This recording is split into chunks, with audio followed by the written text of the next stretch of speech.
Once again, everyone, we're here today with Built for Agility to bring you another conversation of healing. We're discussing secondary trauma and post-traumatic stress and healing. And we have a panel of amazing experts and guests who's going to give us tools and tips and the wealth of knowledge on this subject matter. But before we get going, please welcome our founder. Good afternoon, everyone, and happy Sunday. My name is Dr. Marie Alcazar. I am the founder of Built for Agility, and I'd like to officially welcome you to Straight Talk. Today, we'll be discussing secondary trauma, post-traumatic stress, and healing. But before we get started, I want to take a moment just to anchor us around 3 key points. Firstly, who is Built for Agility? Built for Agility is a nonprofit community organization. We are a team of thought leaders, practitioners, and disruptive innovators who specialize in social justice and civic transformation. Secondly, what do? Our mission is to equip communities with the skills and capabilities to address the issues of systemic racism. In doing so, we create awareness, harness the power of our collective voices for sustainable change, and accelerate communities to action. And thirdly, why are we here today? Well, it's actually pretty simple: to connect with all of you. This is where we begin the important work of building self-healing communities through innovative and transformative learning programs. So now I hope you're ready to hear from our esteemed panel of experts. We've got co-pastor Mia Wright from the Fountain of Praise.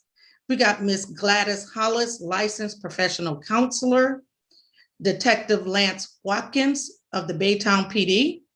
And of course, our moderator and conversation curator for today is Miss Arlene Mango from Inclusive Media.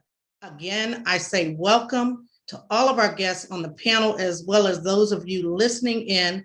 I thank you for taking the time out of your busy schedule to be with us today and invite you to join the conversation.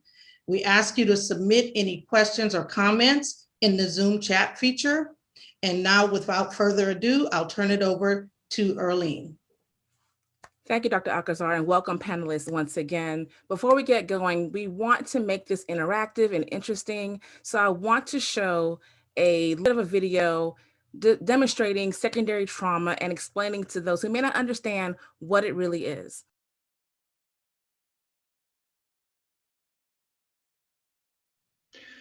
Jackie, it's great to see you. I'm sorry it's under these circumstances. Thanks for taking the time on such short notice to discuss how we're going to handle yet another posting on social media here that's really inflammatory. I know this must be messy and uncomfortable given the content, especially difficult for you to hear. Messy is an understatement. Are you okay? No. And I'm sorry, Jackson, that I'm not okay, because I'm usually the one who would say that I'm okay and say that we need to power through and be strong. And all of these little cutesy stuff that I come up with to say sip positivity and refuel and all of that. But lately, it's just too much. I find myself doing weird stuff like crying. Golly, I'm a Virgo. We don't cry. Remember, God didn't even give me tear ducts, dude. Like, my daughter tells me all the time how dry I am. And here it is for our jobs that we do. Jax, I'm in meetings and people are coming to me with their issues that I need to solve for. And I'm sitting there with water coming out of these things that I have up here, and I'm agitated. Sorry, Jax, I snapped on staff meeting yesterday, and I'm not even sleeping well. What the hell's wrong with me? There's no need to be sorry, Jackie. It's coming out as fast and furious, especially right now. And there's a lot of difficult stuff in our jobs. You want to tell me a little bit more? Is some other things that you're observing? And again, I'm really sorry I feel like I'm dumping on you in a one-on-one where we were supposed to meet to come up with a plan of how we deal with this stuff going forward. But these Jackie, there's days no are need to be sorry. There's nothing more important than your care and wellness. we're the people, and as much as I love people, I've been agitated. I'm not sleeping. I'm like almost every hour on the hour. I'm thinking of all of these different cases that are happening and popping up, whether it's public or not. And Mhm. my heart is hurting, my body is hurting, my mind is hurting, and I just feel constant stress and agitation. And it's not normal for me. I mean, I'm that chick, I'm army strong. I get up, I do my workout in the morning, my decompression 1 hour just to bring myself down at night. Even that's not working, Jax. Like, I feel like I'm losing it, man. Yeah, first of all, this sounds difficult, and I'm really sorry. As you talk, I'm reminded of similar feelings I had in a prior job. I think I was a social worker Right, before, right, right. and this is very similar to what I experienced, dealing with children with trauma. And I had similar feelings that there was just sadness and doom and gloom, and like I was stuck or I was frozen Mhm. and hopeless. And I actually talked to someone. And have you ever heard of secondary trauma? Hmm. Not really. I mean, coming from the military, I know a lot about PTSD for veterans and even people who are in the military. Wait. Didn't we have something a couple of months back? Somebody mentioned maybe vicarious trauma. Is it? We did. It's similar. It's See, my similar. mind is so muddled. I'm not even remembering stuff, and it's so odd for me. It's a little bit embarrassing that I'm off my game. So you're saying it sounds like I'm dealing with secondary trauma? Yeah, that's what I'm saying. There's nothing to be embarrassed about. Coping as we do in our jobs with others' trauma can be draining, and it can have a lasting negative effect. It's not uncommon for people in HR or social workers or educators to develop their own symptoms of traumatic stress vicarious trauma, just like you said. Um, Goodness. when I went through this before, I talked to someone who I talked to a doctor and got some help. And it sounds like, these are personal decisions, but it sounds like that might be helpful for you too. It was really helpful for me. Yeah, you know what? I appreciate it. I remember what you always say to me, physician, heal thyself. But in this case, the only healing that I can take is to take your advice, and I'll definitely seek out someone. So thank you. Thank you for listening, Jackson. I appreciate it. Of course.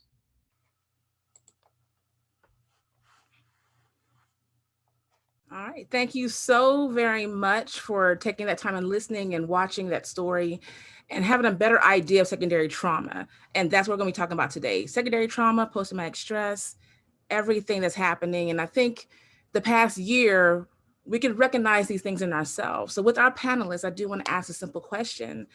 What is the difference? This will probably be for Gladys. What is the difference between secondary and primary trauma? The difference between secondary is when you take on someone else's trauma, things that you have not ever gone through before.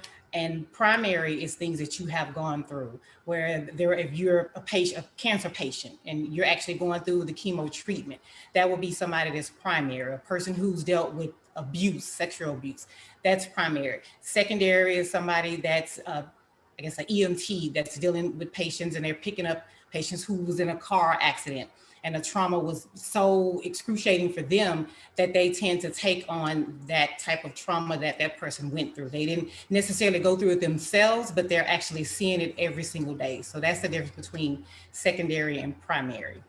It's almost like indirect and direct as well. Is this a new term? Has it always been around? Are you seeing more cases develop when it comes to secondary trauma? It has been around. The term has not been coined until 1990. There were a couple of researchers, I think it was last name Stam and Finley. They wanted to see what was it, why were service providers, and they call it service providers because they're the ones who's giving the service. But I'm seeing that even children are actually going through this as well. But they're exhibiting these post-traumatic stress symptoms, which was not nearly coined the same thing, but they're seeing the same actual symptoms. So the early 1990s when they actually coined that term, but this has been going on since slavery.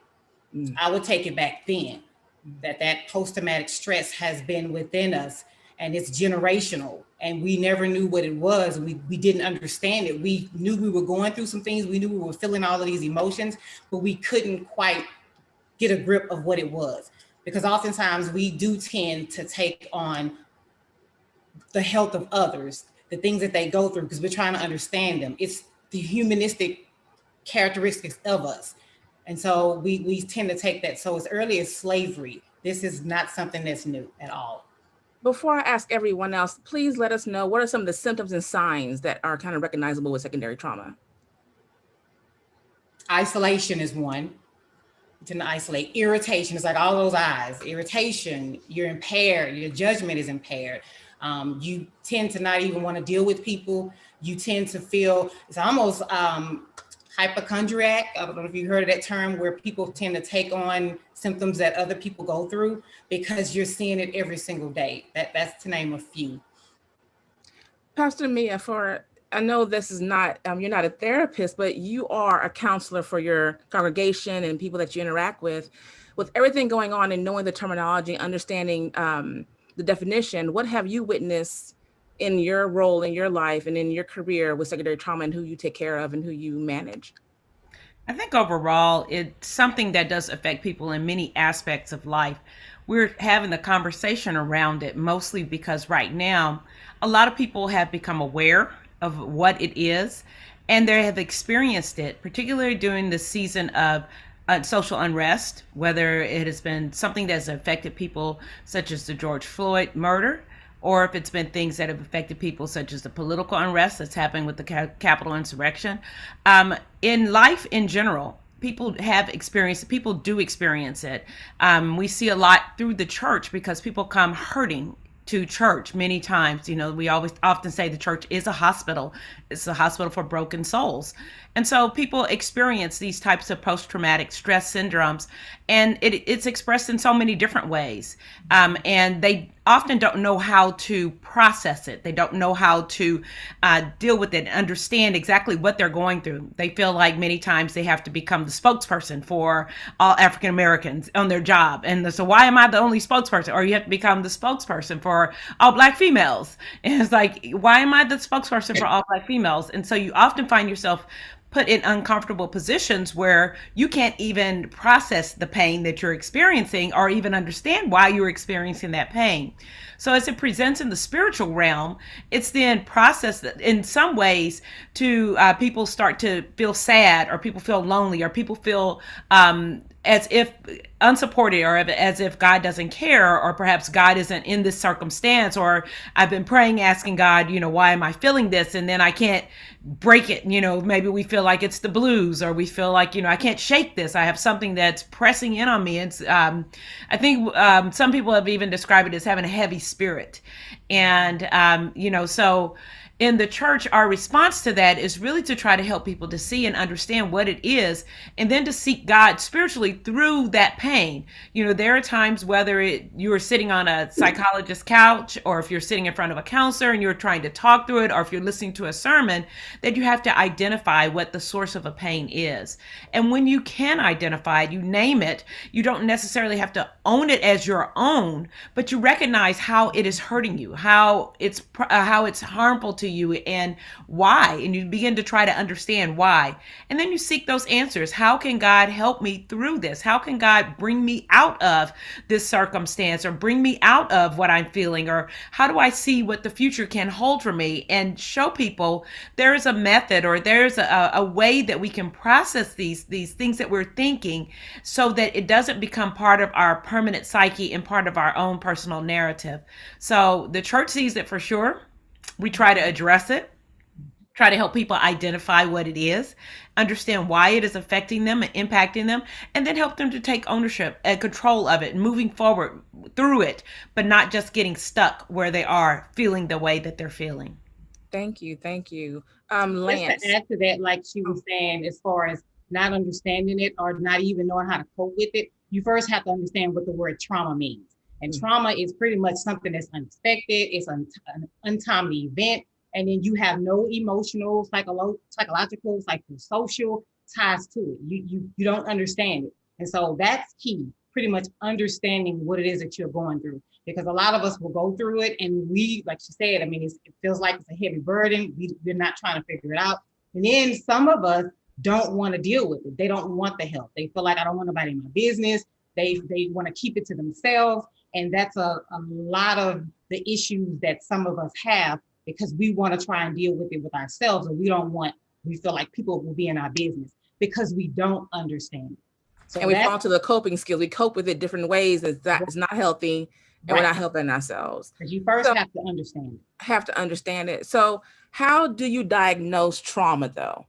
Because I think everyone now says I have trauma, but how do you actually diagnose this particular trauma and then going forward treating it? You diagnose it based on their symptoms, because you got to first treat the symptoms. They come in and you ask them a series of questions, and even with them talking to you, you can actually understand and know that they are dealing with a certain type of trauma. And if they're telling me stories about what they do as a career, and if they're seeing the same thing in and out, if they're dealing with the same thing in and out, if they're a hospital physician, even if it's a kid, because we go into the service providers, but I also want to shed light on the kids and what they go through. COVID is something that we all have dealt with one way or another. That is stress. That is post-traumatic stress.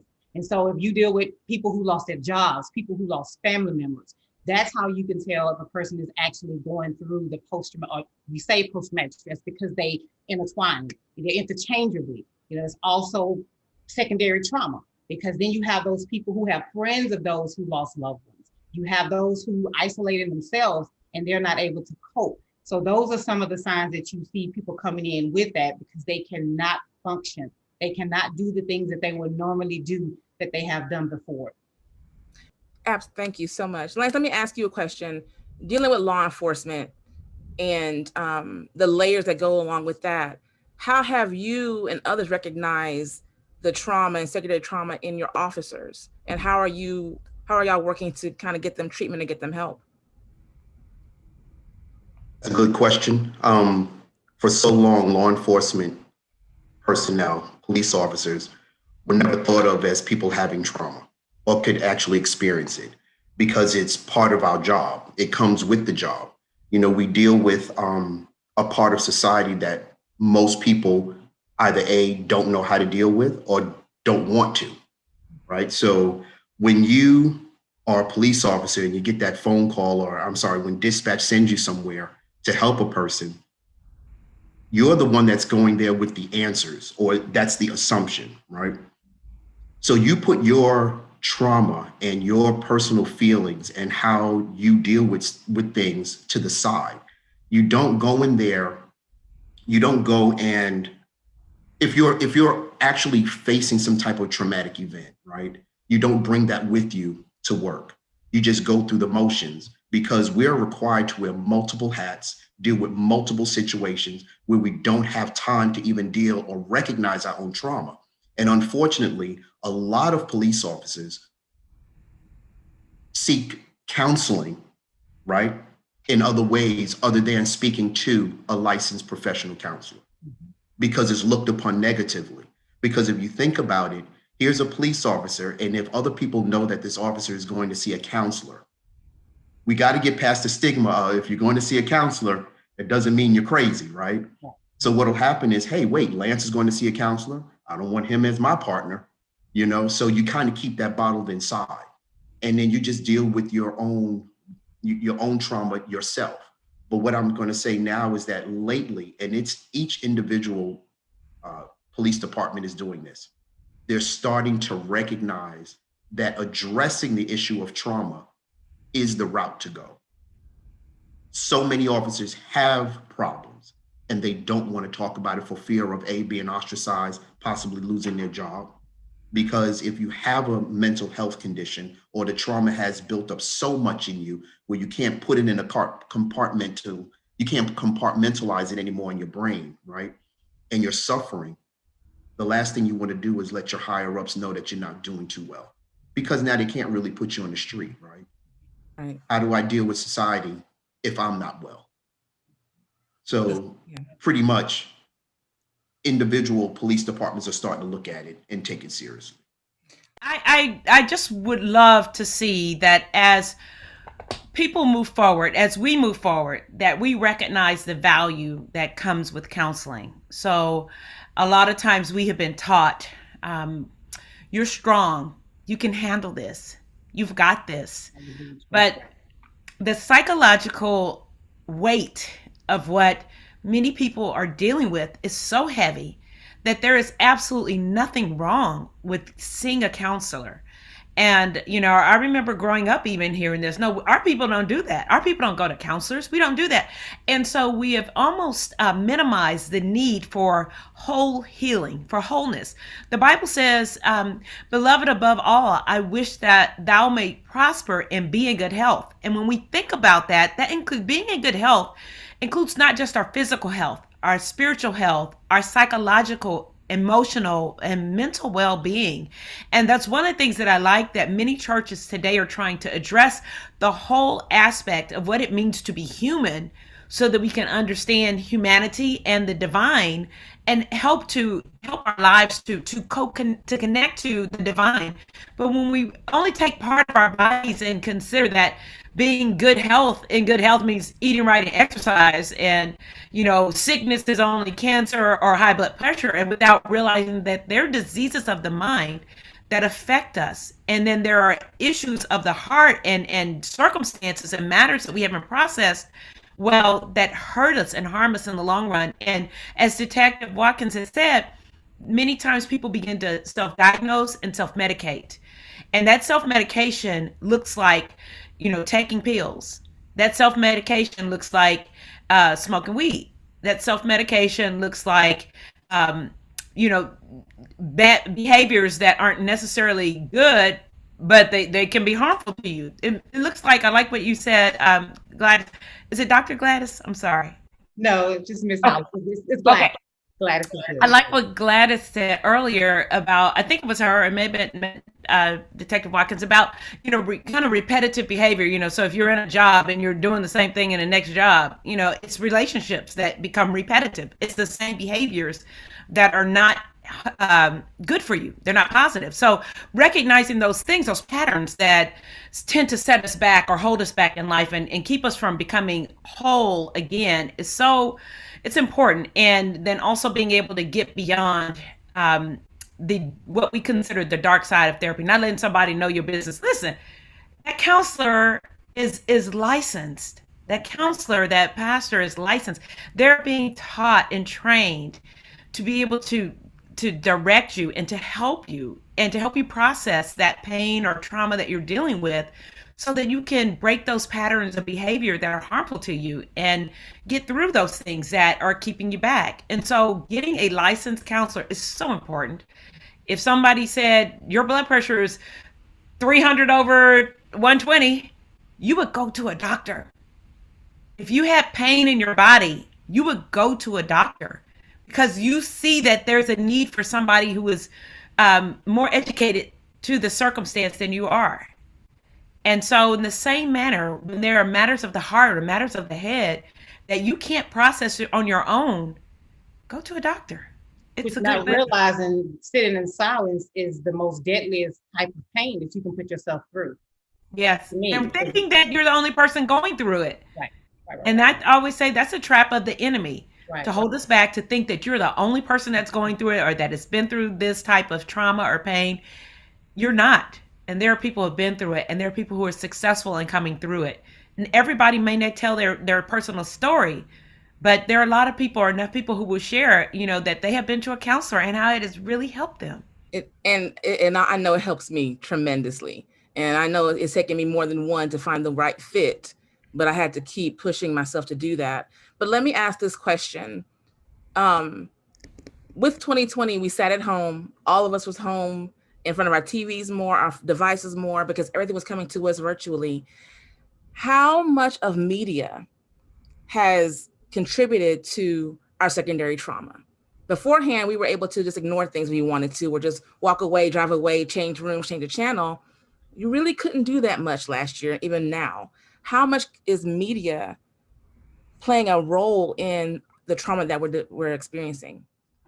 It plays a huge role.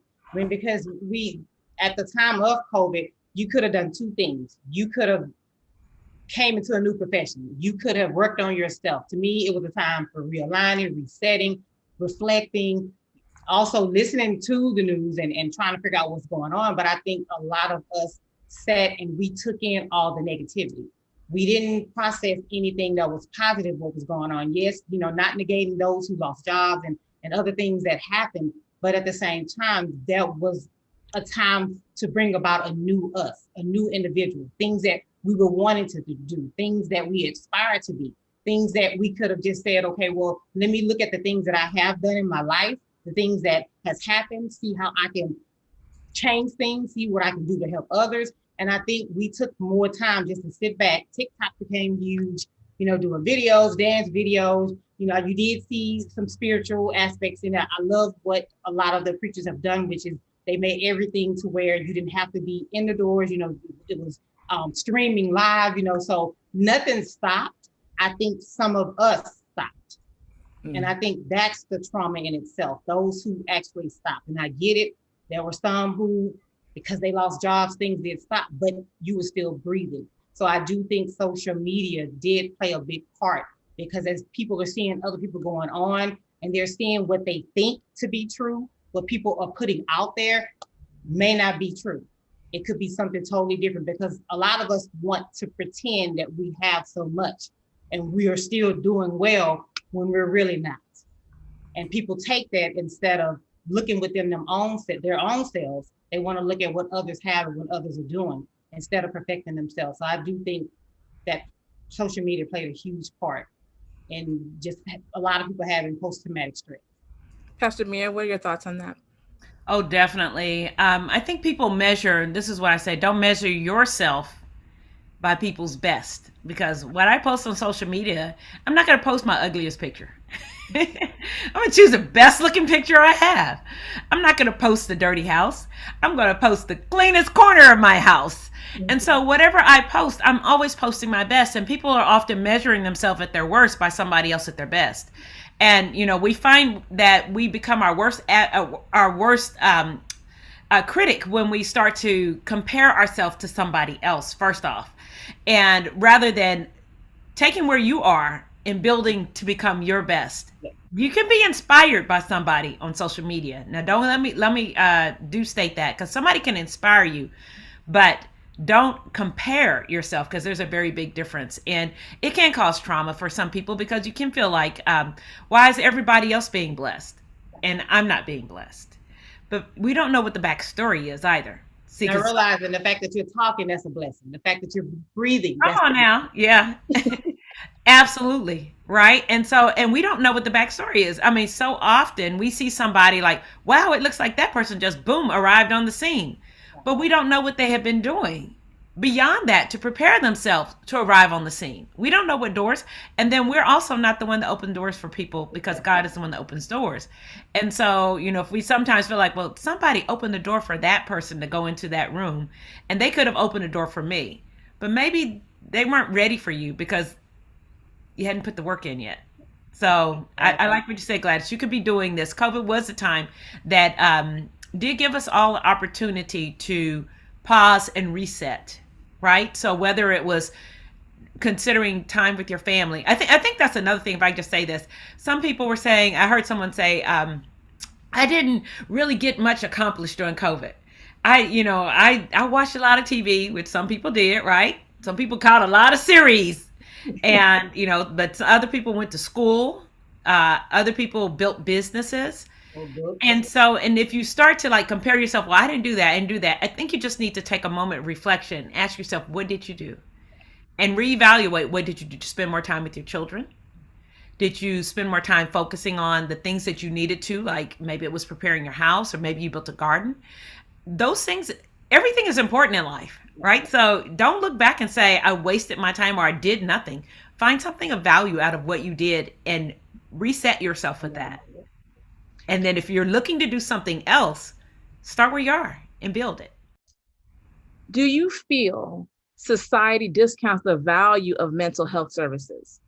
They do, because like we talked about, pull yourself up by your bootstraps. That has been a saying for the longest, and nobody else can tell you what you need to do for yourself. And I always say, most of the time, counselors are mind refreshers, because oftentimes we're telling you what you already know.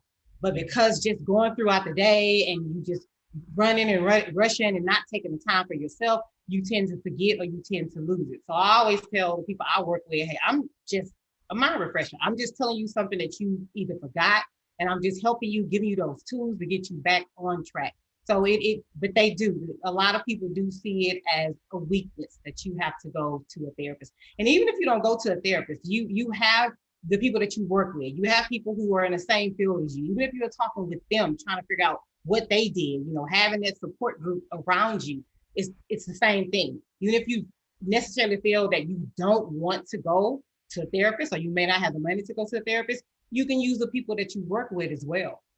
You don't necessarily have to sit in silence and suffer in silence.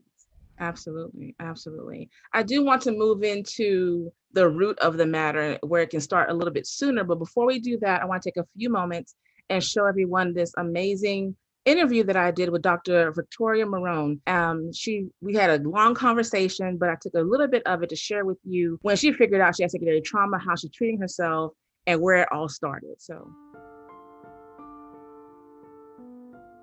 Good morning. I want to welcome Dr. Victoria Marron. Welcome to Built for Agility, and being here to share your story, your experience when it comes to secondary trauma, post-traumatic stress, and your actual experience and how you're living after everything. Welcome.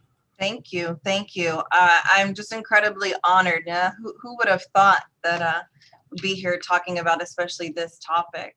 In particular, as a child, with my first interactions with law enforcement, they were a little, on one hand, in school, obviously, like DARE, right? And I'm a 90s kid, so it's like the dog and, doing the whole show. And I was at Lamar Elementary here in Baytown, and there was like that fun part. But then when I went home, it just felt so different because the interaction was very different. And but I grew up in a very physically violent home. My grandmother, who raised me, was with a very abusive man, and so having law enforcement come to our door pretty frequently was very common. And as a child, thinking you're supposed to protect me, us, her, the home. Why do you keep letting him stay here? To the point where in one particular incident that I recall so vividly was a night that I was basically getting in trouble because I didn't wash my hair. And at this point, I'm already traumatized because this man towers over me. He's like over 6 foot tall. I'm just in 3rd grade, and my little kid. Yeah, just a little kid. And my grandmother was working nights at the hospital. She was a nurse's aide, and my uncle, aunt, and her 2 kids lived with us. She and the kids were in the bathroom. She went to give them a bath after I got out, and I'm in the kitchen, and he's towering over me, yelling at me, and my uncle steps in, and they get into a whole brawl from the kitchen to the living room, and it's just a 2-bedroom apartment in East James, so it's not that big. They're all over the place fighting, to the point where where he was sitting and eating, there was a can opener. I stepped out and him, they're fighting, and he cuts my uncle's neck open with a can opener. So there's blood. I'm on the phone with 911. I'm hiding behind, the kitchen sink table area, and police come. But by then, my grandmother's already come home. They're sitting at two ends of the couch like two little boys in trouble. And they basically just tell the officers, we're fine. Everything's fine. But the looks on their faces were like so disgusted and frustrated, which now as an adult, I understand. But to me as a child, it made it feel as if I or we did something wrong. There was no comfort for you. You made the call. Oh. You're terrified. They come in as if I'm bothered, wasting my time. Yeah. And it was like, and so one of the officers says, and I couldn't remember it quote, but they were telling my grandmother, if there's nothing that you want us to do, you should just stop calling us. Because I remember as a child feeling like, I thought I did the right thing. I thought calling y'all was what I was supposed to do. And I want to go back to that, because that experience right there is truly embedded in now. Growing up in third grade on, they come to the school, they tell you, we're here to help. I remember the dog or the bear clearly coming, telling you, we're here for you to protect you, call us if you need any help. You do what you were taught, even though your environment was totally different. You're like, okay, I'm going to get protected from my environment. I'm doing the right thing. And they walk in knowing a child called. They have to know from dispatch, a child called saying they need assistance. And for them to come in and say to you, if you don't need any help, just don't call. Not even acknowledging, do you need some help? What's going on? That's hurtful. In the background, and I can see them out the door. Like I said, it's not a big apartment. Right. There's a clear path through the living room into the kitchen, and I see them talking to my grandmother. And and in that same apartment, there was a morning I was getting ready to, it was in the summertime. I feel like he was taking me to summer camp at the YMCA or something. And I was getting ready. I'm in their bedroom in front of the mirror and the dresser. And he comes and sets down a bowl of Fruity Pebbles and says something kind of snarky and then walks back out. And then I start to feel, for the first time in my life, this is the first time that it happened, but this kind of rush of hotness up my neck and over my head. And I just blacked out. The next thing I recall, he's pulling me out from underneath their bed with my head facing in and him pulling my arm out because it cut the back of my ear at some point. My grandmother comes from work, like, what happened? I'm looking at the dresser. Everything over the dresser is like if I had a seizure. There were things thrown all over the dresser. And I remember feeling so freaked out, like, what just happened to me? I don't know what. So, we were raised in a home that what happens at home stays at home.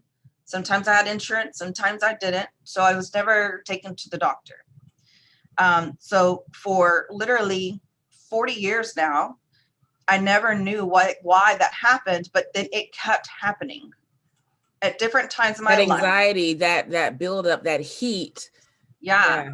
And so could never explain it. I would have, all the medical stuff done. Maybe I'm anemic, maybe your sugar's low, but several times throughout my life, I had these just blackout kind of, situations that happen, and recently had learned through trauma-based therapy about conversion disorder and how when children experience high trauma as children, the way our brains wire at that young of an age. And so, to this day, I'm in therapy and really learning more about these experiences in life and what it does to you, what it does to the wiring of your brain, not just the way you just interpret something or someone or a particular situation. And it's just been a life healing type process.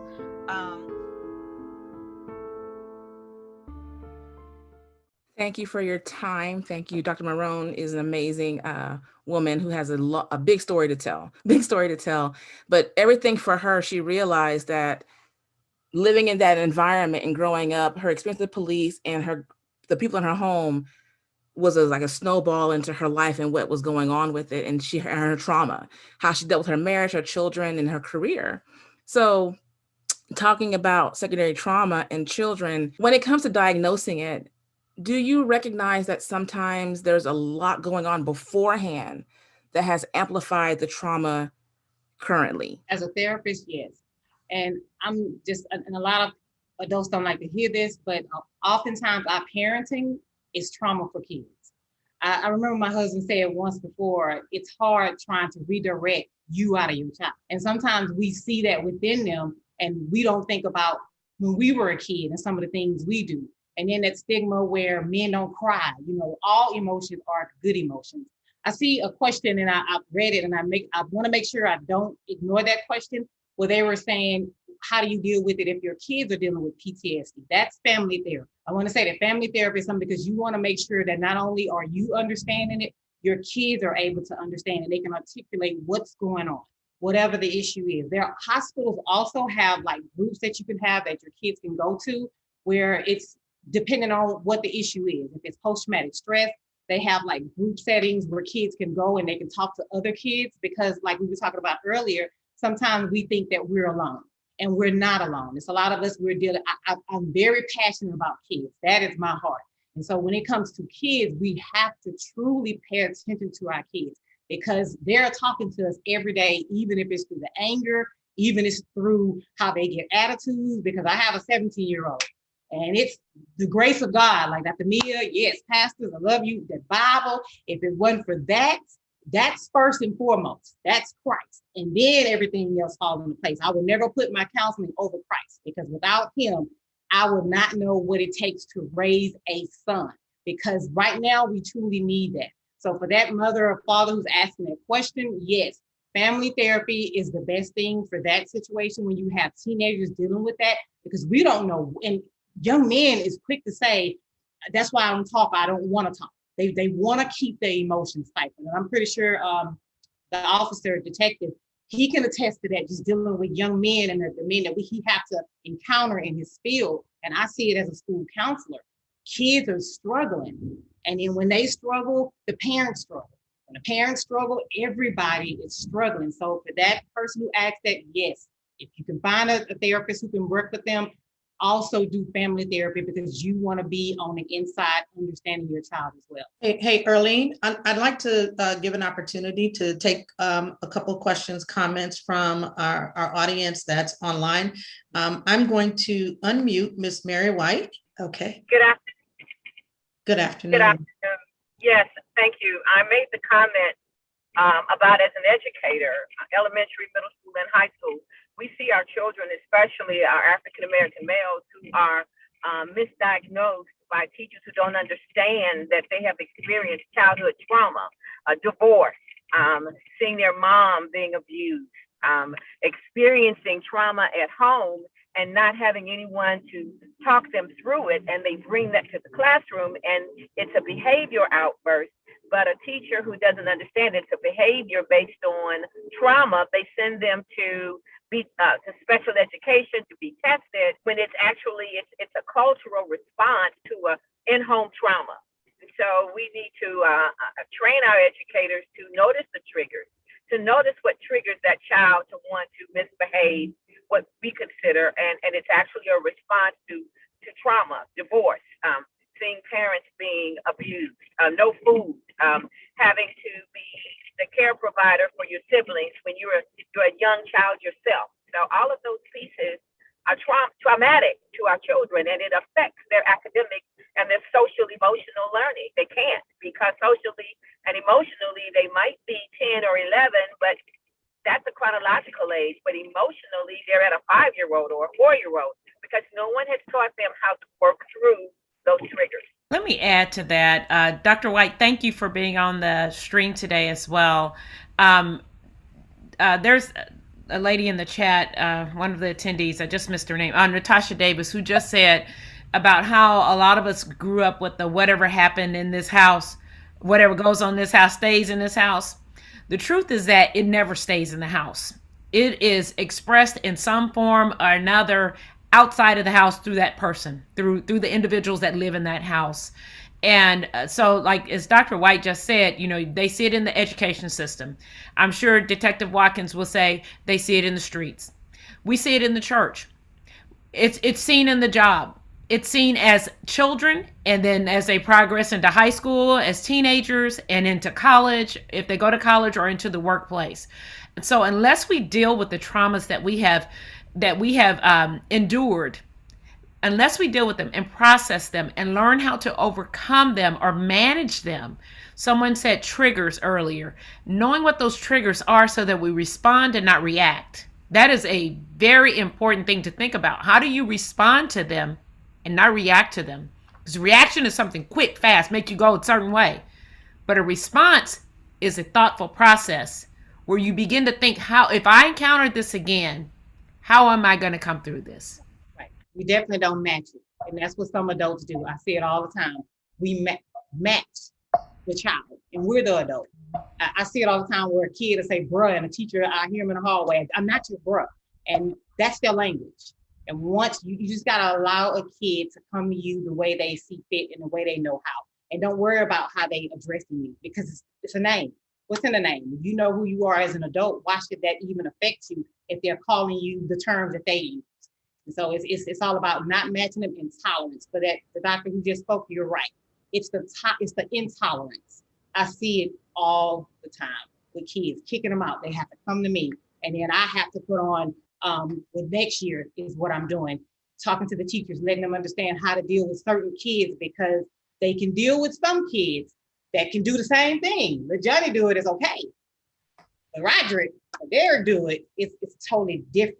And so there has to be training, like she mentioned, and the staff have to be receptive to it, because you can give all the training in the world. You have to have a willing, made up mind, and you have to want to as an adult. We can offer training all we want to, but if you stuck in your ways and you're intolerant and you're privileged and you don't want to do it, it's not going to work. It starts with the individual person wanting it. Because I grew up, and I noticed after me, when they had disruptive children, all of a sudden they were ADD, ADHD, medication.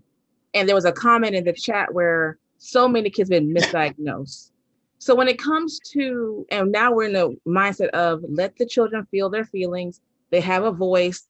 They're little people. Of course, they're going to feel the same thing we feel.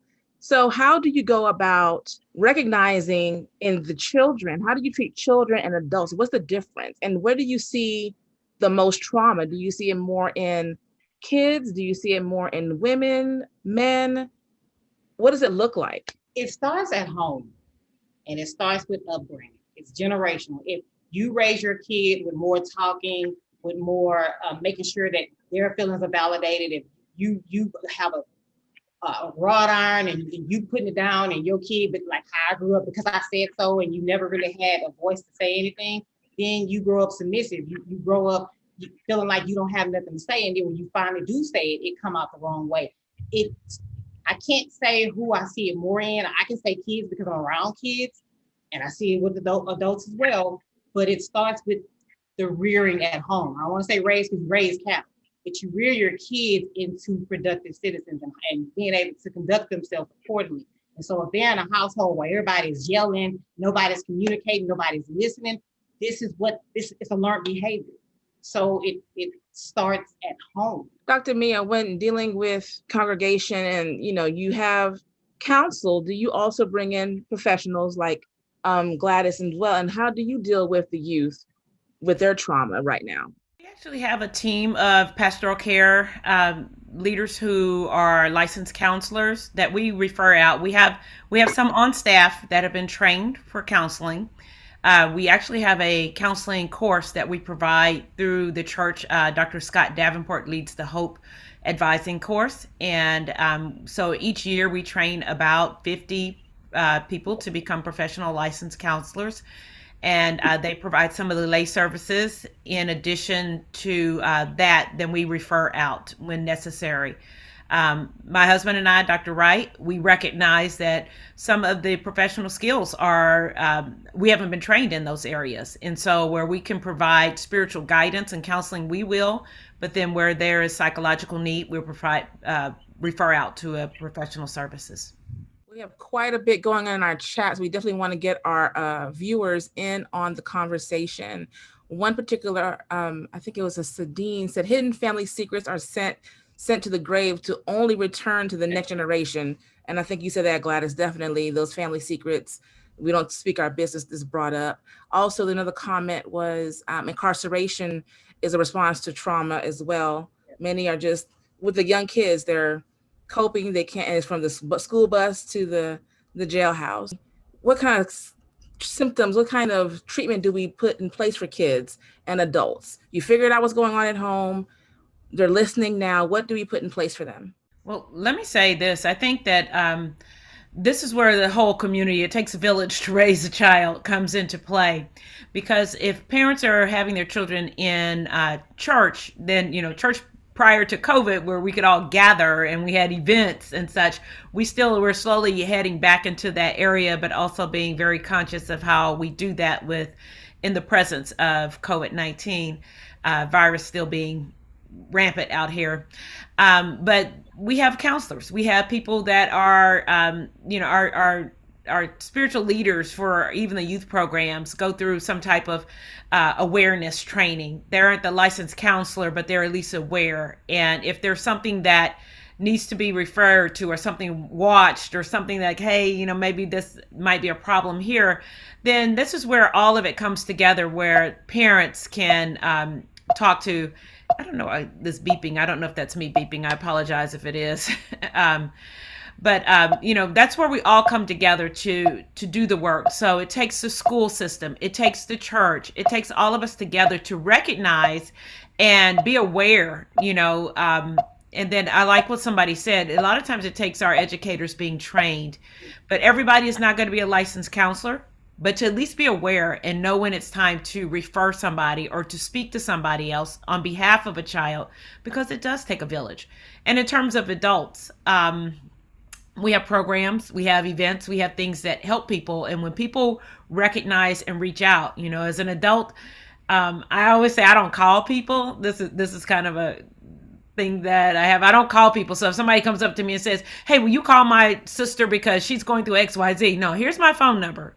If your sister wants to reach me, have her call me, because you can't make anybody change because you're ready for them to change. They have to take ownership of what they're dealing with and be ready to make their change themselves.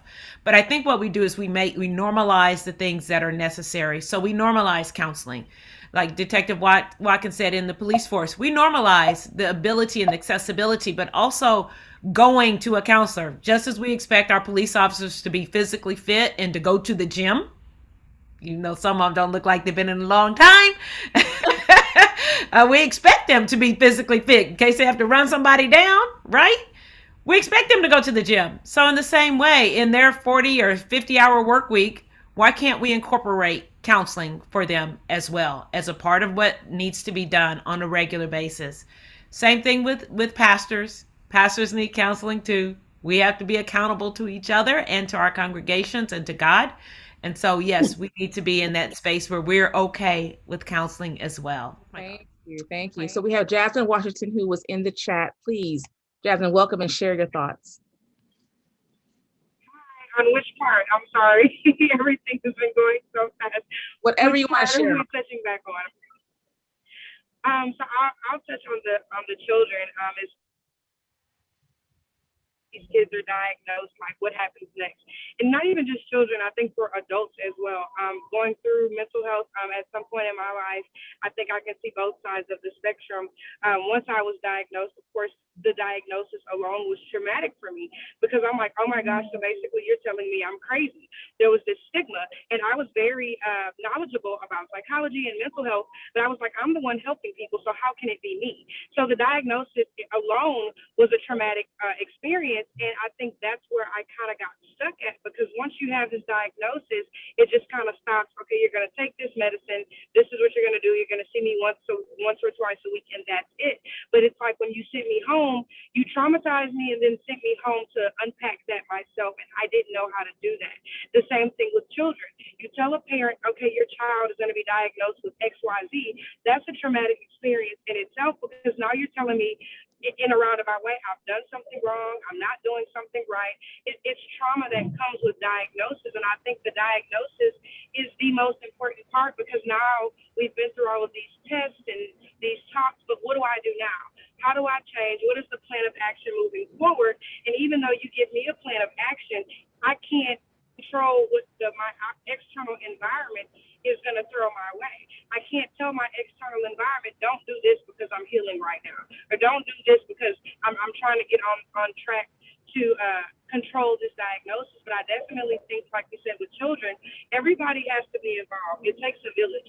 You can't send mom and the child to therapy if they're at grandma's house and they're going to school a lot and the teacher isn't aware of the diagnosis or what that looks like. If grandma isn't aware of the diagnosis and what that looks like and what we have to put out and the changes that they have to make sure that they're not becoming triggers to that child and basically setting them back. And I think as an adult, again, that was a hard part for me, because once I was diagnosed, I kind of went into my shell because I felt broken. I felt like I was undervalued. I felt like all of a sudden everyone was looking at me or judging me. I didn't feel whole as a woman. I didn't feel whole as an adult. I began to feel out of school, fell in my career, and it was everything revolved around, it's because I'm this. My diagnosis has labeled me and almost put me in a little box to where I felt like, well, this is why I can't do this. This is why I feel the way I do, because I'm all of these things, when really you're not all of these things. I feel like when people get a diagnosis, they take that with them for years down the line.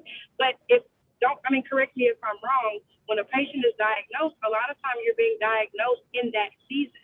All of these triggers and everything that you have going on, this is your response, and this is your diagnosis for this season. But once I heal from certain things, once I learn to cope with certain things, then can we honestly say that 2 years later, I'm still quote unquote bipolar or schizophrenic or any of those things? Well, I can say this. I know, like what you said, they diagnose you and then they give you medicine. That's a psychiatrist. What they should have, for anyone, the next step is seeing a therapist, because the therapist is where they will take whatever it is that they diagnose you with and then work through with you, helping you to understand what it is, what's happening, why are you going through it, because a psychiatrist will just tell you that and they'll give you medicine. Then that's when you have to find a counselor or something like that, or a therapist, and then they will walk you through that. So that's from what I heard you say, that's the only thing that was missing. They gave it to you and then they gave you the medicine, and then you're left in your own thoughts, which that's probably why you still felt lost. No, it's more to it after that. You have to go seek a therapist, and the therapist will walk you through that and help you to understand, okay, what I'm going through. It'll help you break it down. They'll help you do journaling. They'll help you with meditation exercises. They'll help you with things that will help you cope and also understand it, because it's one thing to tell somebody what they have, but you have to understand it. You have to know what it is in order to even heal from it. So that's the difference between a therapist and a psychiatrist. A psychiatrist will prescribe you with something. Therapists do not prescribe. They prescribe those tools for you to help you to cope and live throughout whatever it is that you were diagnosed with. Gladys, that's excellent, and such an excellent point. And that's one of the aspects of the spiritual counseling as well. I know in our offices, we give anyone that comes through, we give you steps, because part of it is owning what your future can be. Mm-hmm. Right. So if you're just taking what somebody says to you, as if, for example, if you go and somebody says you have cancer, and you're sitting in front of that doctor and they said, we're going to give you chemotherapy, you still have to show up every day. You have to watch what you eat. You have to take authority over your thoughts. You have to come in with a very positive mindset. And studies have shown that people that actually come in with a strong or healthy mindset, they come in with faith, come in believing that they can be healed, are ones that actually see themselves physically go through that process better. And so imagine in the same manner that you can do that spiritually and emotionally and mentally and psychologically, if you have been diagnosed with some disease, and then they give you a prescription, whether that is disease of the body or disease of the mind. Mind is part of your body. So you then take some steps that you have to do in order to get better. So you don't just say, okay, I got this and I take this pill and this pill is going to help me. But now what do I do to move forward? This is the important part that a lot of people miss in their life in general, is what do we learn from where we are right now and then move forward with?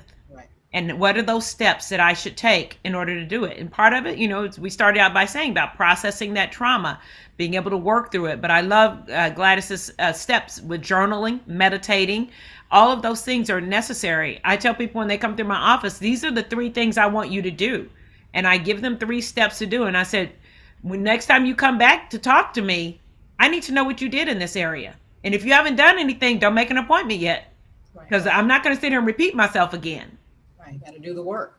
So I'd like to kind of just chime in a bit right there, because I think this is so important. And, whether we're talking about mental health or any part of our life, right? I think that the situation that we're in, as a community, as well as what's happening across the nation, we all have to take a step back and understand we cannot skip the work, right? And the work is not always for others to do. It doesn't mean that there isn't, a shared responsibility, that there aren't things that need to happen in other places. And I'm just kind of reining us back in as we think about, one of our primary purposes with Built for Agility around social justice, right? And so we, partner 2 things together: social justice and civic transformation. And when we do that, what we are suggesting is that there is work that must be done on both sides. Okay. And so the work we're talking about today is the work within our community. And this is where we're starting and anchoring ourselves around self-reflection, understanding what the issues and the challenges and the opportunities are within our own communities. And what does that work look like? What do we need to be doing in order to, restore our health as a community, in order to begin to define new cultural norms within our community, right? And it points right back to all the things that we've been talking about today around mental health and wellness, around the family structure, right? And the implications that we as parents have on our children and for generations, right? Because we always say hurt people, right?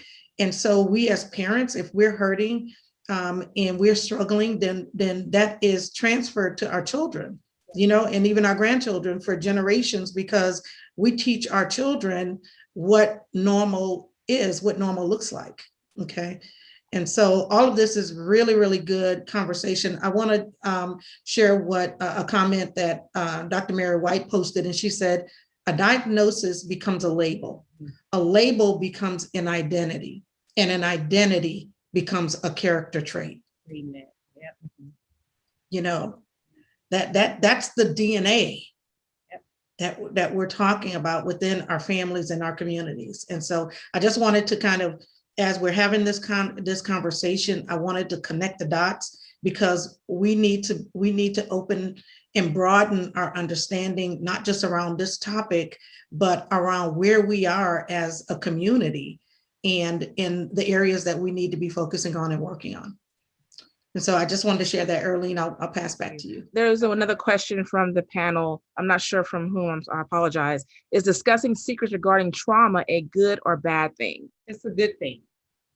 And it also depends on who you're talking to. If you're talking to a therapist, it's a good thing, because that is a way for us to be able to help you.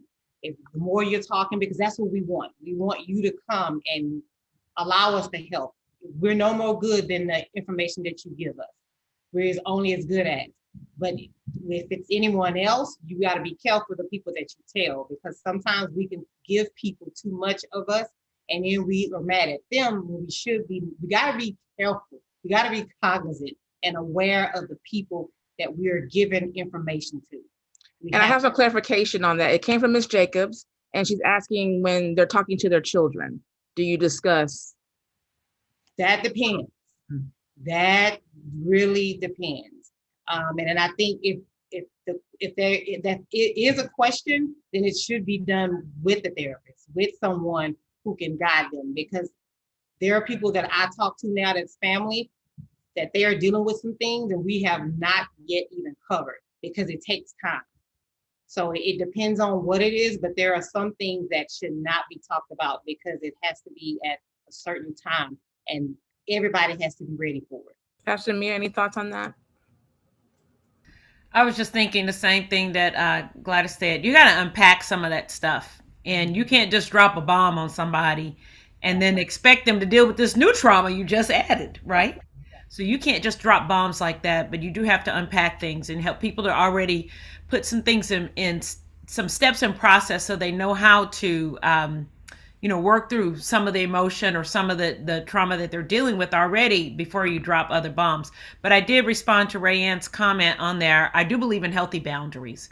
And I think that, you and your therapist, through prayer, you and a very good counseling friend, somebody who will guide you right. Sitting and talking those things aloud. Because sometimes we can say it in our head, but when we hear ourselves saying it, it's a different story. And so talking through those things aloud, if it's a family, if it's a husband and a wife, what are we going to share with our children? Not keeping secrets, but I think also setting some boundaries around some things they're very healthy. And it's boundaries for children. I mean, there are things you can tell a child at maybe 12 that you can't tell them at 6. Right. But they can't deal with it at that age. They can't process it yet. So it's like, giving a baby a steak. You can't do that. We need to be wise, right? And we need to be wise, use wisdom in some of the things that we are really trying to do to unload some of the trauma that, especially parents that are carrying. And when we recognize those things, we start to see in our children, oh my God, they're doing the same thing. They're repeating the same behaviors. We see it in the church and we consider it generational curses in some ways. I said we have generational curses. We also have generational blessings as well. So see that and recognize those things as well. But also, when we recognize those things, we have to find those boundaries and get the help that we need as adults so that we can help our children through it as well. And oftentimes when we're talking more with our kids, and that you got to pay attention. First and foremost, we have to pay attention to our kids. We have to be vigilant. And if we're talking, the more we're talking, those secrets or things that happen that you feel like you have to unpack, it will come out eventually. It will come out, but you have to be vigilant in talking to your kids daily. Lance, you have any information on this? Any thoughts on this particular question? Well, I do know that some people, and this will align with what we were just discussing, there were a couple of comments in reference to law enforcement and how do we deal with people with mental health conditions or that's going through something traumatic. And I just want everyone that's listening to just have an understanding. This is not, I'm not trying to sugarcoat anything or whatever, but I just want you to understand that police officers have always been law enforcement first. Okay. Most of us, when we're asked, why did you take the job, right? You say you want to help people, but unfortunately, help is not part of the training when we go through 3 months, 6 months or whatever to get our certification to be a police officer. We learned law enforcement. And the reason why I started with that is because when we get phone calls and a person is in a crisis situation, that's not a normal thing that we go to on a daily basis. So taking a robbery, theft report, things like that, you can do it with your eyes closed. But when you have to go to a call such as someone with a mental health and it forces you to slow down, take your time, because that's not something that we deal with on a regular. Officers only know to think law enforcement first. Officers are not equipped with, oh, I think that person is dealing with schizophrenia or they're paranoid, delusional. It's if time allows, and if people who call and say, hey, I have a family member that's acting out of sorts, if they would let dispatch or let law enforcement know, hey, my cousin or whomever it is that they're calling on has some type of a mental health condition, that officer should then be able to take a step back. As long as no one's life is in danger, as long as this person doesn't have a weapon and they're advancing towards someone, as long as time allows, we can be able to say, okay, well, you know what? I'm going to put some time and distance between me and this person. And let me speak to a family member and find out exactly what's going on with him or her. if they say they're paranoid, they're bipolar, they're schizophrenic, they're not taking their meds, they over medicated, whatever. Okay, it allows the officer to have some time to deal with that individual. But I just want people to know that law enforcement is our first go-to. We're here to serve and protect. And I understand serving and protecting means everyone, right? But when a person has a mental health condition or they're suffering from a crisis and we don't have the time and space to really act on it, unfortunately, bad things happen. And then we hear afterwards, well, why did you have to kill the person? Why did you have to shoot him? I called you here because the person is bipolar. Well, ma'am, I didn't know that the person was bipolar. There was nothing in my information that alluded to it. You know, and this is no blame game or anything. It's just that law enforcement needs to understand society, and society needs to understand law enforcement. That's the only way that we're going to be able to get past a lot of these things that's going on with law enforcement now and dealing with the person with the mental health crisis. So I just wanted to put that out there. Thank you very much. Thank you. And we have Rayanne Jacobs. Hello. Hello. You had a comment, you were talking about it was the kids, children sharing with the parents. Yes. You want to elaborate on that, please? Our kids were molested for 5 years by my father-in-law. First they were adopted and then they were molested, and he molested them for 5 years before he found out. And it's been about 5 years now after the fact. Now they're wanting to talk about it, and we don't. They're in counseling. We've done family counseling. They all have therapists and counselors, but we don't know how to deal with when they start talking about what happened to them. Does that make sense? That makes sense. And I'm not for sure where you are in that, but just to say this, please do not blame yourself.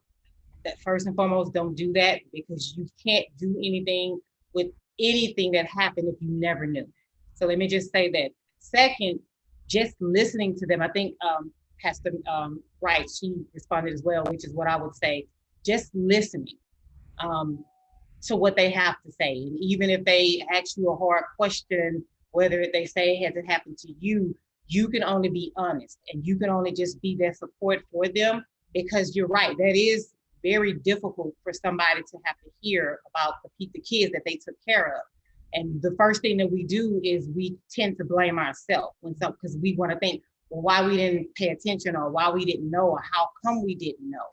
And that's why I was saying earlier, we have to be vigilant and we have to pay attention to the surroundings. But then when it does happen, don't blame yourself. The only thing that you can do right now is be there for them when they do talk about it. Try to be as open as you can, because the fact that they are talking about it, that's a good thing. And what you're doing right now is allowing them to go through therapy. So that's what you're supposed to do. So you're doing everything that you can do, but do not blame yourself or feel like it's your fault. Don't fall into that trap. Thank you. And if I could just add to that, I think Gladys, you and I are so on the same page. Yeah. Rand, first, I'm sorry that happened to your children, and I know it's hard for you to have to try to be there for them, and but just be there for them and listen. And if it's a hug at the end of them sharing and saying, "Baby, I'm sorry you went through that," or if it's a hug or just a holding a hand, or just looking at them and giving them a word of affirmation, because you've just created a safe space for them to be able to share. You just given them empowerment. Right? You've empowered your children to be able to say, I can at least talk about this, and as they talk about it and process it, they'll come through this. And so you're granting that space for them. So never condemning, don't have to interject, just listen and affirm them as they come through it. Okay? Thank you. You're welcome. Thank you so much for sharing. I appreciate that. Rand, you can definitely please reach out to me. Please reach out to me if you don't mind. I will do that. Thank you. Thank you. So we've discussed secondary trauma. We've discussed it in men, heavily on children because they're experiencing it just like adults are. But I want to also talk about in the root of trauma. A lot of it's in our childhood, what we experienced, what we saw, what we're seeing, how we're raising our children. I have another small clip to show you. Janice Gilbert, young lady, young woman who experienced a traumatic police interaction, and she's so young.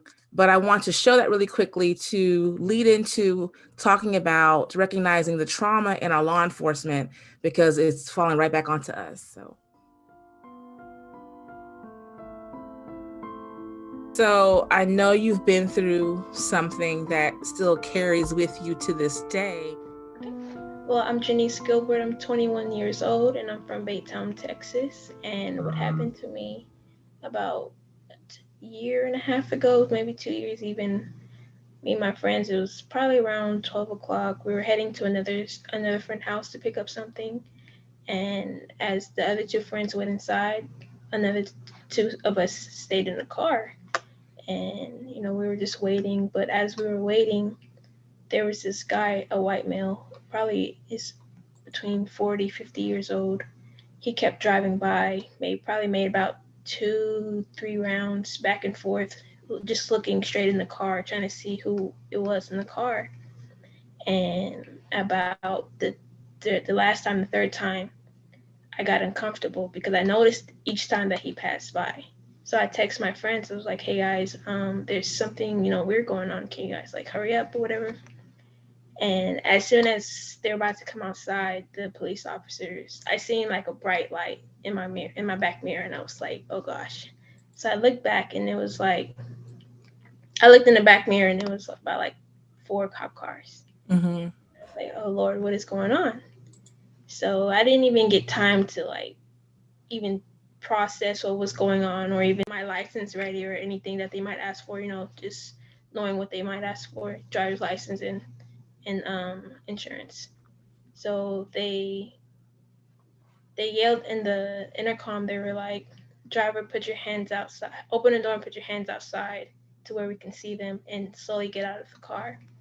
And I did what was instructed, and they told me to walk backwards to the sound of their voice, and I did as they instructed me to do. And as I got back to them, they immediately put my hands in handcuffs, and then I was detained in the back of the car.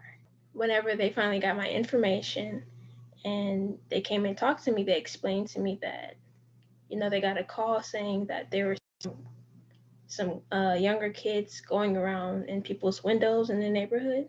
And then when they looked up my license plate number, it came up as stolen.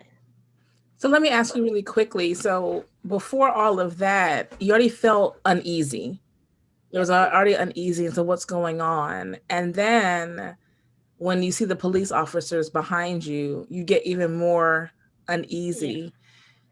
And then you do what they tell you to do. You get out the vehicle, you walk backwards. How did you feel?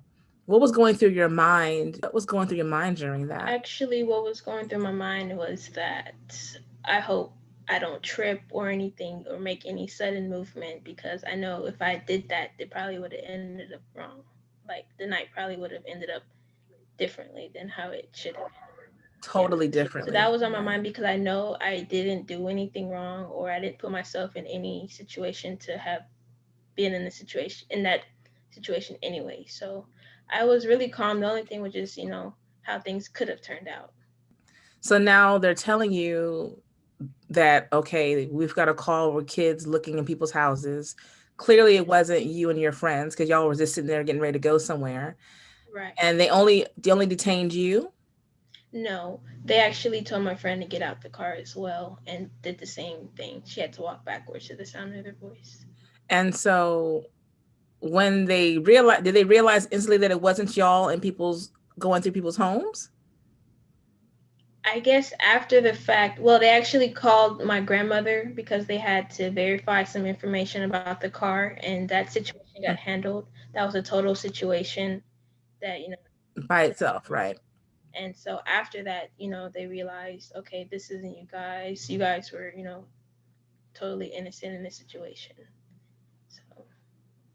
And they let you go right then and there. Yes. what was going through your mind when they're talking to your grandmother, and then the whole, you match a description or whatever it is? What are you thinking to yourself? I no, well, not knowing what was going on with the car situation, I was like, oh my gosh, I don't know if they have the wrong car plate, or I don't know what was going on. I didn't even know anything about the car, and I didn't want them to think that I stole the car or anything, because Right. that's more to add on to the fuel to what they were suspecting or whatever. Got to stay aware, got to stay focused and aware. So what would be your advice to someone in your age, a little bit younger, when it comes to these experiences and being with your friends and driving? Someone your age or younger, do you think it would change how they carry themselves, what they do? Yeah, definitely. Just my advice would be to just stay calm. Even if you know you're not in the wrong, don't try to like be aggressive with the officer. Just do as they say. Don't try to ask questions when, just let them do whatever they're coming here to do. Because I know now, then I didn't know that that's the protocol that they had to take whenever they get a call like that. But now that I understand that's what they're supposed to do, now I understand, like, okay, they're just doing their job, and it's my job to be calm with them and work with them as best as possible. Let's fast forward to last year. We're all sitting at home and Hmm. media is in our face, it's on our hands with our devices. You're seeing all the news going on, and we're seeing more people dealing with police interaction, and that's one thing. So how was it for you reliving your experience, but through the media eye? Because you're not experiencing it now, but you're seeing someone go through something. How was that for you, kind of reliving through someone else?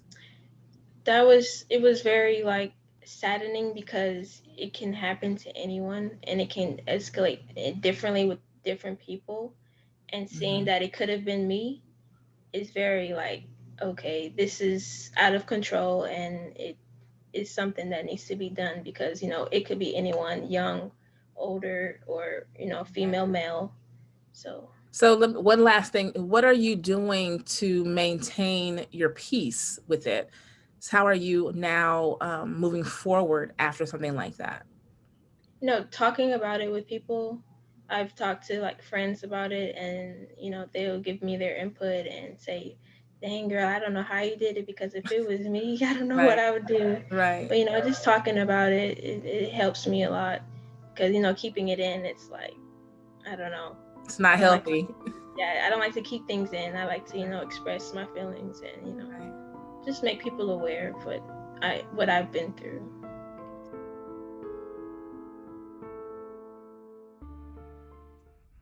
Thank you. Thank you. So that is Janice. She had an interaction with the police officer about 2 years ago, like she said, and she's still dealing with it on a regular basis.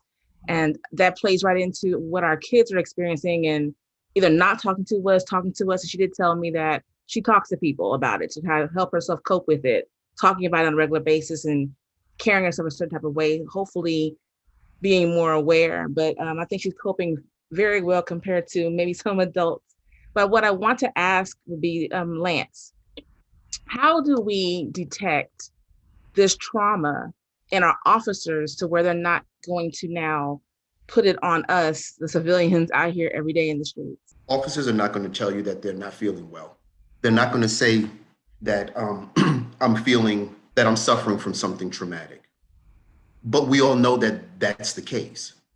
I have 30 years in. All right. So I know that from seeing every single day for 30 years, the same things over and over, which I'm quite sure is the definition of insanity, right? See things over and over and expect a different outcome. But when you're dealing with a lot of different elements, right?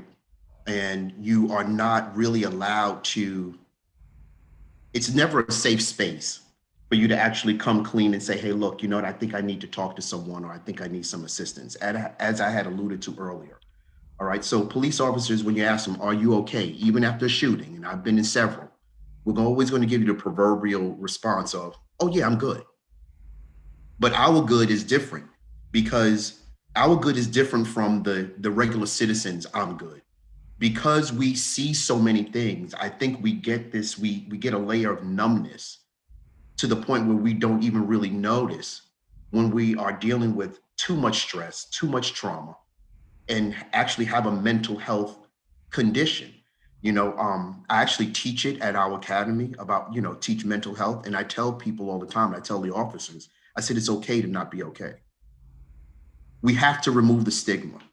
And I think that's for law enforcement and society.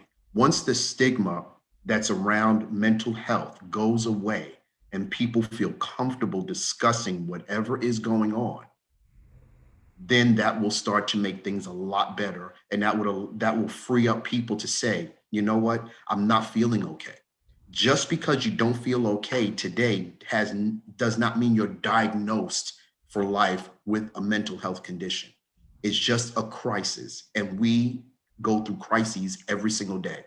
If you've been driving on the Houston streets lately, you'll know what I'm talking about, right? Now you drive, you don't know if the person next to you is going to roll down the window and pull out a gun because maybe you cut them off inadvertently, right? So it's stress. It's too much stress. But to answer your question, Earlene, and I don't think you're going to get too many people, too many law enforcement officials that's going to say, I am not okay and I need help, for fear of, if my administration finds out I'm not okay mentally, will they take my gun and badge? Will they put me on desk duty and I can no longer go out there and effect change? Will my colleagues look at me differently? Will I be ostracized? So it's a lot of things that's going on in the back of an officer's mind if he or she discloses they don't feel okay. But I mean, they're people, but take away the badge, they're people. So if you're going through this, you're not being effective in your job because it is rolling out onto everyone else. I understand what you're saying. And I just Right. wish that kind of culture will change, and hopefully you can be the change with what you're teaching them. But we all need help. We don't want to talk about it. We don't want to talk about it. Right. There's always some kind of underlying shame to it, unfortunately. But hopefully you can make some changes and make sure everyone gets the help they need. Well, I'm Gladys, trying. please do. Any thoughts on that, Gladys? No, and pretty much I piggyback on what he's saying. That stigma is huge. And then just what the little girl was saying, I mean, she articulated so well. I'm so proud of her. I love kids.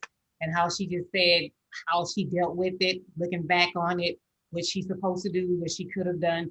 Because I can just see, like I said, I have a 17-year-old son, and I just imagine him in that situation because we raised him to say what he needed to say. We had to curtail it at a certain point when we seen he was saying a little bit too much at times. But we had to reteach him and just say, okay, there's a time and a place. And then you have to know what to say and what not to say in certain situations.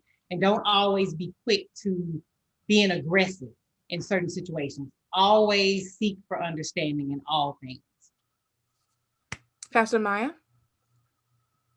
Same thing, I have really nothing else to add to it. I think both Gladys and Detective Watkins have really contributed well to it. Bottom line is, police officers, I like what he said, they're not going to tell you they aren't well. So to close everything out and to round out the whole entire conversation, it's been a great conversation. Let me ask you, how do we arm ourselves and heal ourselves from trauma surrounding us?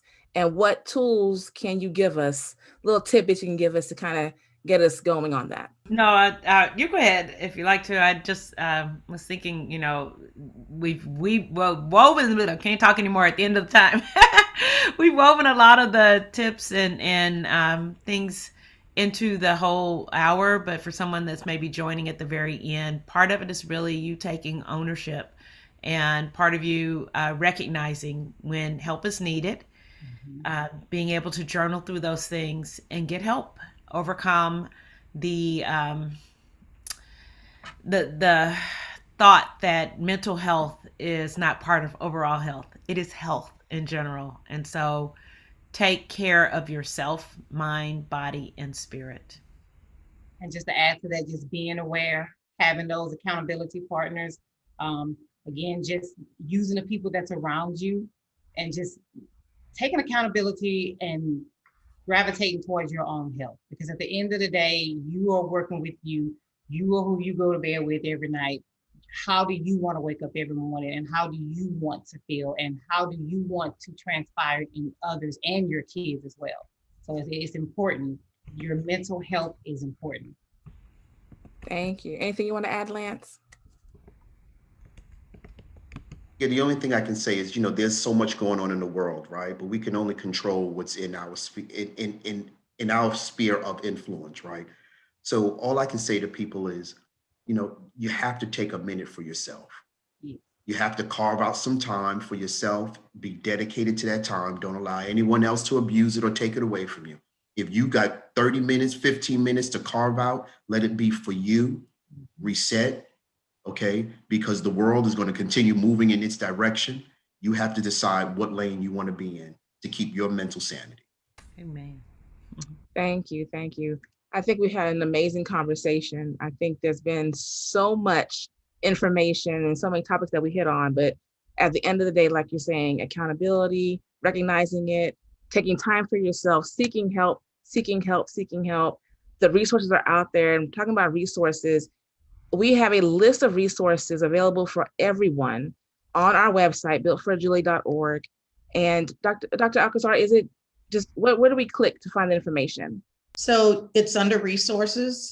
So when you go to builtforagility.org/resources, then we've started building out the page that has contact information for counselors, and we'll continue to build that out. And I noticed even today we had a number of other counselors and support personnel even that were part of the audience, the remote audience. And so, really we're at the point now where I want to say, first of all, just thank you to everyone for joining us today, for being engaged, for sharing your experiences, to our expert panel for really just helping to get us on a path to healing. I hope that there was something that was said that, has encouraged everyone and even inspired you to use your gifts to help us make our communities a better place. So I just want to say thank you. Please check out our website, builtforagility.org. Lots of information out there about the work we're doing, lots of opportunities for you to get involved if you would like to get actively involved, whether it be future conversations like the one we had today or other things that we have going on. But I just want to say thank you, thank you, thank you. Thank you, Dr. Alcazar. Thank you, panel, for everything. Gladys, Pastor Mia, thank you so much. Lance, your information, your wisdom has been so welcome and wanted. If you need to follow everyone, we'll have information in the description. Go to our website for resources, is builtforagility.org/resources. We're building the page, like Dr. Alcazar said. Everything you need from therapists, help, reach out. We're here to help you. Thank you so much for joining the conversation. Thank you all for having it. Thank you for having me as well. It was a pleasure. Thank you. Thank you.